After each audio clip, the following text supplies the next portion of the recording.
대한민국의 중심 도시 서울. 서울 시민 천만 시대를 바라보는 지금 서울 시민들이 바라는 것은 과연 무엇일까요? 메이드 인 서울시는 아름답고 살만한 서울을 만들기 위해 열심히 뛰는 이들을 만나보는 시간인데요. 오늘 만날 주인공은 서울 시민들의 교육과 복지를 위해 많은 노력을 하고 계시는 분이라고 합니다. 화면으로 먼저 만나보시죠. 궁극적인 목적과 방향을 상실한 채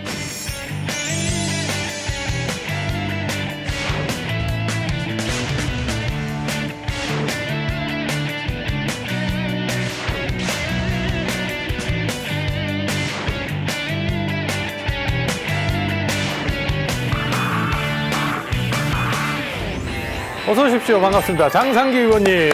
안녕하세요. 네, 간단하게 인사 말씀 부탁드리겠습니다. 안녕하세요. 자연이 아름다움이 묻어나는 도시 강서구 출신 교육위원회에서 활동하고 있는 장상기 서울시의원입니다. 반갑습니다. 반갑습니다. 자, 오늘 저와 함께 또 이런저런 얘기를 나눠보시기 전에 저희 프로그램에 공식 오프닝 질문이 있습니다. 장상기 의원님, 당신의 시간은 몇 시입니까? 밤 12시입니다. 밤 12시다. 예. 어떤 의미가 밤 있습니까? 12시는 하루를 뒤돌아보고 내일을 설계하는 시간인 것 같습니다. 네. 지난 12년 동안 강서구의원으로 활동하고 네. 또 1년여 동안 서울시의원으로 활동하면서 늘 밤 12시 되면 하루를 뒤돌아보고 내일을 설계해서 오늘날까지 왔던 것 같습니다. 예. 좋습니다. 자, 의원님은 지난 12년 동안 구의원으로 활동을 하시다가 이번에 시의원이 되셨어요. 예. 좀 달라진 점이 있으신가요? 사실 2006년도에 우리 강서구의원으로 시작을 해서 12년 동안 삼선 의원을 했습니다. 네. 그리고 이번에 서울시의원으로 10대 의원으로 들어갔는데 네. 사실 차이가 굉장히 많이 있습니다. 네네.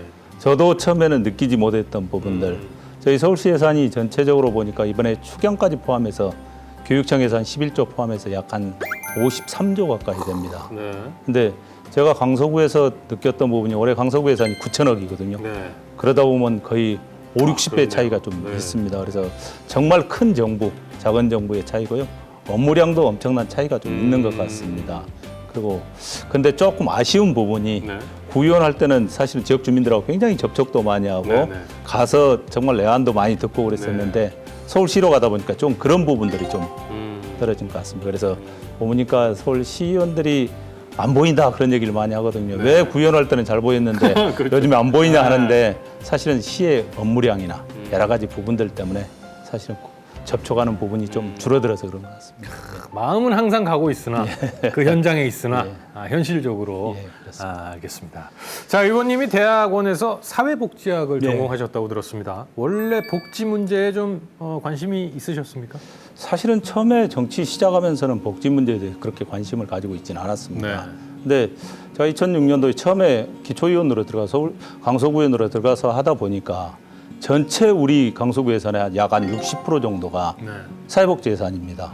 그리고 또 부서도 보면 사회복지과 무슨 노인복지과 뭐 정말로 복지지원과 해서 여러 과가 있어서 네. 도저히 저 혼자서 공부할 수 있는 여건이 안 돼서 사실은 제가 의정활동을 열심히 하고 정말로 의원의 본분을 다하기 위해서 사실은 사회복지 쪽에 공부를 하게 되었습니다. 공부를 그러니까 뭐 예전에 전공을 했다가 아니고 예. 이 일을 하면서 예, 예.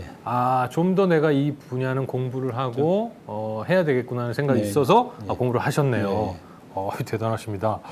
자, 그리고 특히 사회적 약자인 장애인 복지를 위해서 많은 노력을 기울이고 계신다고 들었습니다. 뭐 특별한 이유가 있으신지요? 사실은 저희가 살고 있는 동네에 바로 그 발달장애인 거주 시설인 교남 소망의 집하고 교남 학교가 있습니다. 네. 그래서 저는 처음에 의원 생활하기 전부터 거기 교남 소망이니까 하고 한 달에 한 번씩 봉사활동을 하고 그러면서 늘 장애인 친구들하고 같이 어울리고 뭐 어디 장애인의 날 같은 데는 다른 데 놀러도 가고 네. 이런 형태였기 때문에 크게 거리감 없이 그냥 다정한 이웃이다 이런 생각을 했었고요. 또 특히 이 분야에 대해서 관심을 갖고 또 시연을 가서 집중하게 된 이유가 저희들이 2017년도 9월 달에 특수학교, 서진학교를 만들 때 무릎 꿇은 엄마들 그 모습 보면서 우리 국민들도 많이 아파하고 좀 깨우친 부분들이 있었는데 그때부터 좀 더 관심을 갖고 이 부분에 대해서 집중하게 되었습니다. 알겠습니다. 자, 서울시에서 장애인들의 처우 개선을 위해서 많은 힘을 들이고 있지만 아직은 사실 갈 길이 먼 것 같습니다. 그렇습니다. 네, 보람 있는 일이지만 한편으로는 좀 힘든 일도 많으실 것 같은데 어떻습니까? 사실은 장애인에 대한 인식 개선, 저희들이 예산을 편성하고 계획을 수립할 때는 정말 잘합니다. 네. 그렇지만 실제 시민들하고 접촉을 했을 때, 시민들이 받아들일 때 그때 보면 계획이 다 어긋나는 부분이 굉장히 많이 있습니다. 네. 겉으로는 정말로 받아들인 척, 지금 현재 특수학교 문제나 모든 문제들이 그렇지만 실제 내면적으로 들어가 보면 괜히 나 있는 데는 내 주변에는 안 왔으면 하는 그런 생각들 때문에 인식 개선 사업에 계속적으로 집중하고 있는 부분인데요. 그런 부분들 때문에 좀 어려움이 굉장히 많이 봉착되는 부분이 있습니다. 네. 예.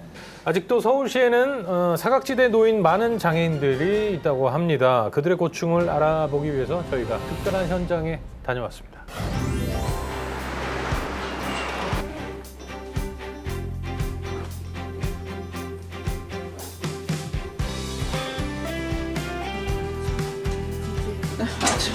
아침에 좀 바빠. 학교에 보통 몇 시에 나가요?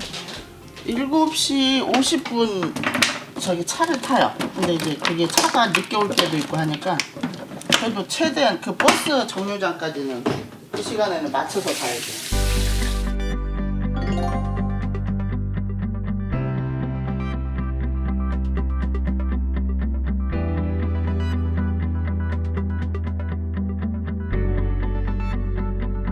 현재 서울에는 특수학교가 많이 있습니까? 예, 지금 올해 9월 1일 날 개교한 나래학교를 포함해서 31개 특수학교가 지금 있습니다. 이 전공과는 버스를 못 타는 저기래요. 근데 이제 다른 애들이 타고 있으니까 탈 수 있는 건데 우리 애 때문에 여기를 오진 않는 거예요. 그게 찾아다니. 찾아가야 되는 거예요. 좀 그게 불안해요. 많이.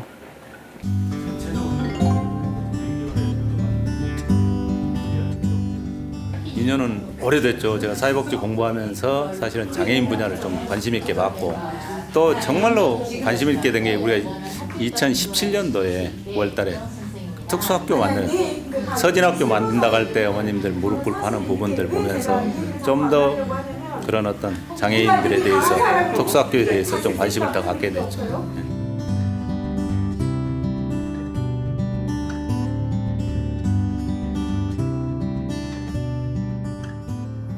자, 그러면 특수학교에 못 들어가게 되면 일반 학교는 어떻게 들어갈 수가 있는 겁니까? 지금 일반 학교에 보면 특수학급이 설치되어 네네. 있는 데가 있습니다. 원래 장애인 교육법에 보면 교육법의 모든 학교는 특수학급을 설치하게 돼 있는데 네. 지금 현재 전체적으로 특수학급도 약 820개 학교 네. 전체 봤을 때는 한 37% 정도만 특수학급이 설치되어 있어서 사실 교육받는 데 굉장히 부족한 부분입니다. 아. 멀리까지 보내지 않고 내 가까운 학교에 특수 학급이 있는 학교를 만들고 싶다라는 거. 근데 이제 저희들의 생각만 갖고는 그게 되는 게 아닌데 의원님을 통해서 의원님이 또 힘을 실어주시고 또 엄마들도 계속 교육청에 또 민원을 넣고 요구를 하고 그렇게 함으로써 우리 아이들을 위한 통합학교가 많이 설치되기를 현재는 바라고 있고요. 앞으로 계속 논의는 돼야 될 것 같습니다. 근데 이런 자리가 시발점이 돼서 저희가 우리 아이들이 좀 더 좋은 환경에서 교육받을 수 있는 계기가 될 거라고 믿고 싶습니다. 자, 아까 화면에서도 잠깐 만나 뵀지만 장애인 가족분들하고 굉장히 허심탄회하게 이야기를 좀 나누는 모습을 볼 수가 있었습니다. 어떠셨습니까? 사실은 며칠 전에 장애인 가족들하고 만나면서 참 안타까운 생각이 좀 들었습니다. 네. 왜냐하면 지금 특수학급에 다니는 일반 학교 중에 특수학급에 다니는 아이들 중에 보니까 한 아이가 3개월 동안 또 학교를 안 나가고 있더라고요. 그래서 왜 안 나가냐 그랬더만 특수교육 실무사하고의 문제가 좀 있었던 것 같아요. 내부적으로. 그래서 좀 더 파악해서 빨리 대안을 만들고 해결책을 모색을 했어야 되는데 그런 부분들을 못 해줘서 참 안타깝다는 생각이고요. 며칠 전에 그 부모들하고 얘기를 하면서도 여러 가지 제안들을 합니다. 네네. 저희들 앞으로 문제가 장애인 학교가 문제도 아니고 또 학교를 졸업하고 나서 또 취업 문제도 있거든요. 그래서 그런 부분을 다각도로 서로 얘기하니까 참 좋은데 늘 보면 안타깝고 저로서는 정말로 내가 또 할 일이 생겼구나 해서 참 고마운 부분도 많이 있습니다. 네. 예. 자, 그럼 장애 학생들의 학습권 보장을 위해서 서울시에서는 지금 어떤 노력들을 기울이고 있습니까? 보통 학습권 부분은 서울시 교육청 소관입니다. 네. 그래서 교육청 소관에서 저희들이 특수학급은 의무적으로 만들어야 된다는 개념을 좀 갖고요. 네. 지금 특수교육이 저희들 지난번에 작년에 우리 서울시 교육청에서 조직 진단을 하면서도 특수교육 분야가 평생교육국에 지금 편성돼 있습니다. 그래서 네. 특수교육팀으로 되어 있는데 일반 초등학교나 중학교, 고등학교는 교육정책국에 있으면서 정말로 체계적인 관리를 하고 있는데 그런 부분이 좀 안 돼서 교육감님하고도 늘 우리 교육위원회에서도 논의했던 것이 이제는 특수교육과를 신설을 해라. 그리고 일반 교육정책국으로 해야 된다 해서 그런 부분들은 적극적으로 좀 검토를 하고 있는 과정입니다. 네, 아주 뭐 바람직한 변화가 꼭 생기길 바라겠습니다. 지금 여러분은 서울시를 조금 더 살기 좋은 곳으로 만들기 위해 열심히 뛰는 이들을 만나보는 시간, 메이드 인 서울시를 함께하고 계시고요. 이 시간 장상기 의원님과 함께하고 있습니다.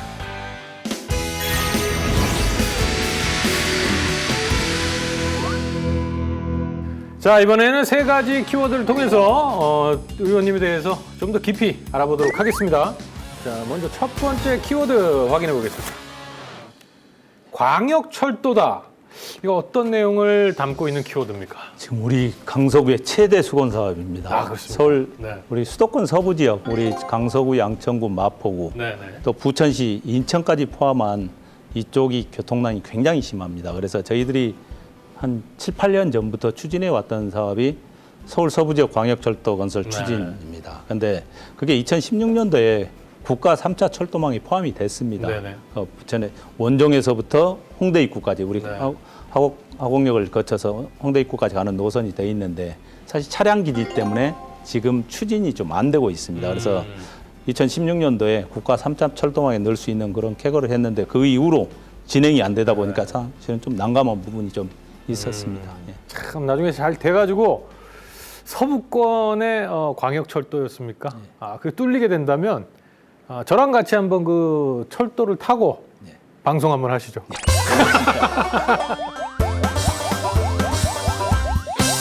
자, 두 번째 키워드 확인해 보겠습니다. 두 번째 키워드 자연경관 지역 해제. 이거는 어떤 내용입니까? 저희 강서구는 정말로 근린공원이 많습니다. 네. 제가 앞에서 저희 집 앞에 보면 우장산 있고 네. 뒤에 보면 봉제산, 또 염창산, 궁산, 개화산, 뭐 수명산 모든 산들이 많이 밀집돼 있는 네. 지역입니다. 근데 한 40여 년 전에 그런 지역의 주변을 갖다가 자연 경관지역으로 다 묶어놨습니다. 그래서 개발할 때 뭐라고 하냐면 3층 미만 이하로 지어라. 그리고 건폐율은 30%만 해라.